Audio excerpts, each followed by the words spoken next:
One of the major risks that you face in retirement that could deplete your assets prematurely is called sequence risk.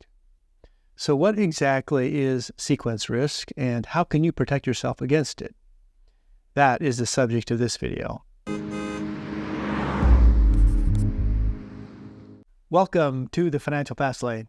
My name is Lane Martinson. I am the president of Martinson Wealth Management, and I am the author of the Holistic Retirement Planning Revolution. Now, sequence risk is something that is not well understood, and it can be devastating to your retirement if you don't understand it and you don't know how to protect against it. So let's start with some basic market risk concepts, and then I will explain how sequence risk is related but uniquely different than market risk. You don't want to confuse market risk with sequence risk because they really are two different things. So first, to understand the impact of market losses, let's say in an example here that we have $100,000 invested in the market. And let's say that we experience a 40% loss in the market, right? You're now down to $60,000. But what if, let's say the following year, there's a 40% rebound. So you're down 40, you're up, the market's up 40. Sounds like you should be back to where you were, right? With a 40% gain following a 40% loss, your account would only be to $84,000, which means you're still down 16%. So what if we had a 60% gain following a 40% loss? That sounds like we should be recovered, right? No, our 100,000 would only be 96,000, which means we're still down 4%. It would actually take a 67% gain just to get back to where you were following a 40% loss. So how long does it take to get a 60% return? Well, that takes time, right? It could potentially take a decade or more. That's the first concept to understand. It's kind of the prerequisite to understanding how sequence works is understanding that concept of when the markets are down, it is difficult for them to recover. Now, I'm going to give you a very specific side-by-side comparison of sequence risk so that you understand it. But again, one more thing that's important to understand. It has to do with the accumulation years prior to retirement and then the years in retirement, okay? So if you look at this image of a mountain, we have what we call the accumulation years.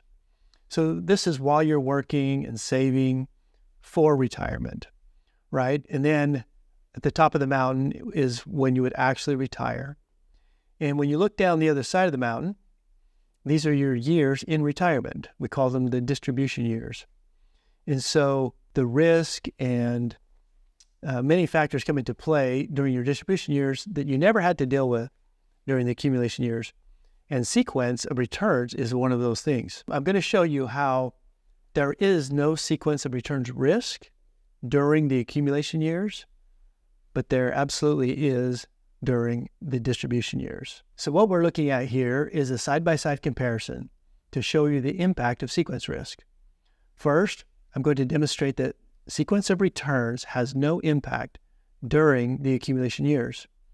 In this example, we are assuming that you started saving and investing at age 35, and we are assuming a retirement age of 65.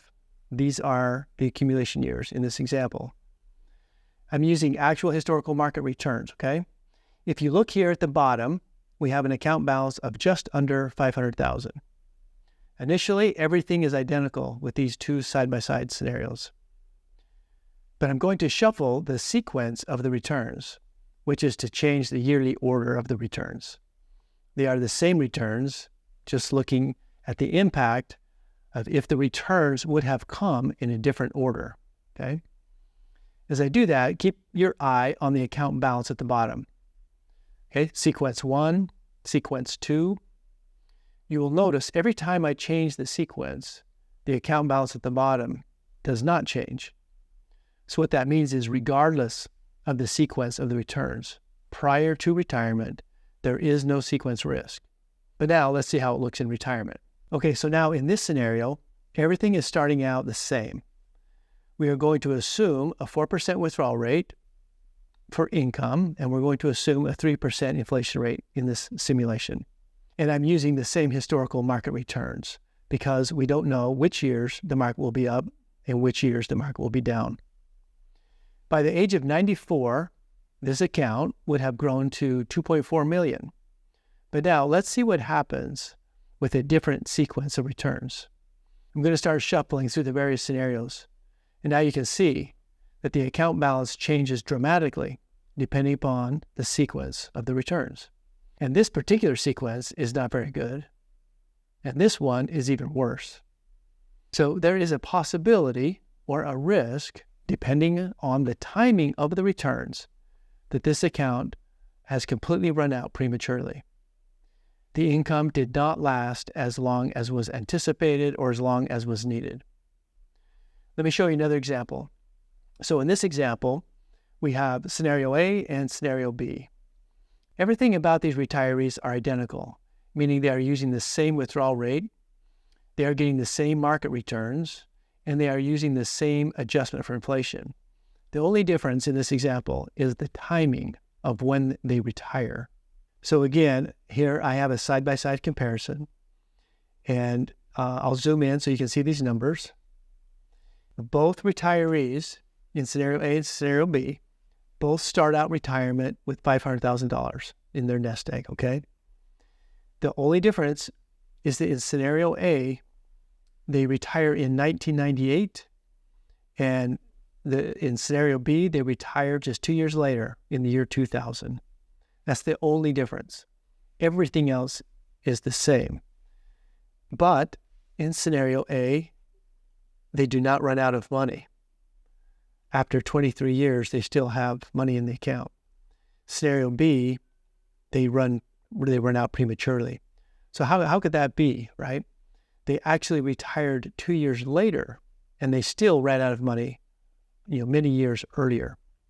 And it is because they received a different timing of the market, a different sequence of the returns.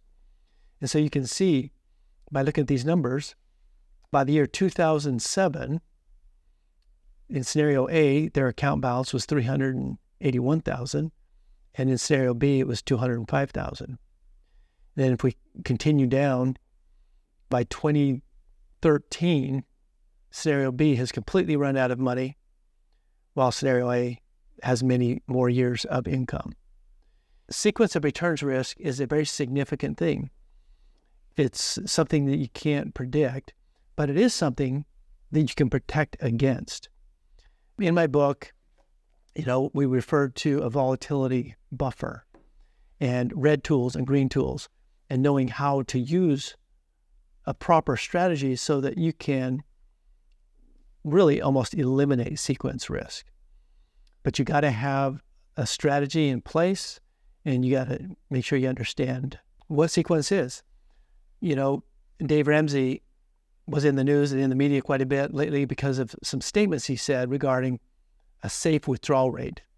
In these examples, we're assuming a 4% withdrawal rate. And you can see that in some scenarios, people will still run out of money. He was suggesting an 8% withdrawal rate. He's also assuming that the market returns an even 12% in all years, which is never the case. Right? Some years are going to be more, some years are going to be less, some years are going to be negative.